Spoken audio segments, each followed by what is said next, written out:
বন্ধুরা এই ভিডিওটা কিন্তু সালমান খানের যারা ফ্যান তাদের একদম ভালো লাগবে না, প্রথমেই বলে দিচ্ছি। তোমরা যদি সালমান খানের ফ্যান হও তোমরা ভিডিওটা স্কিপ করে দাও।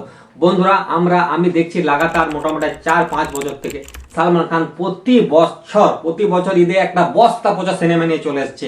আর আমাদের মতো যারা সিনেমা লাভার, যারা হলে যে সিনেমা দেখে, তাদের ঈদটা বরবাদ করে দিচ্ছে। বন্ধুরা আমরা প্রতি বছর অপেক্ষায় থাকি যে ঈদের দিন আমরা ফুল ফ্যামিলি সিনেমা দেখতে যাব, মলে ঘুরবো, বাজারে ঘুরবো, ঈদের পরের দিন, ঈদের বাসির দিন। কিন্তু সালমান খানের এই বস্তা পচা সিনেমার জন্য বন্ধুরা আমরা যেতে পারছি না। প্লিজ আমি সালমান খানকে রিকোয়েস্ট করছি, তোমার যখন কোনো কিছু আর পাওয়ার নেই, তুমি ভারতের সব থেকে বড় সুপারস্টার হয়ে গেছো, তো আমাদেরকে আর তুমি জ্বালাও না। मुंह से सुपारी निकाल के बात कर रहे बाबा। জ্বালাও না সালমান খান, তোমাকে রিকোয়েস্ট করছি তুমি সিনেমা করে ছেড়ে দাও। আর বিশেষ করে ঈদে ঈদে তোমার ওই বস্তা পচা সিনেমা দেখে দেখে আমরা বোর হয়ে গেছি বন্ধুরা।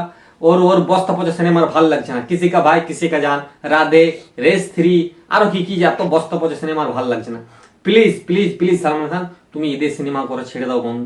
আমি তো তোমার কাছে রিকোয়েস্ট করছি, তুমি ছেড়ে দাও, আমাদের ক্ষমা করে দাও, আমাদের মাফ করে দাও, আমাদের একটা রেহাই দাও। আমরা ঈদে একটু এনজয় করতে চাই।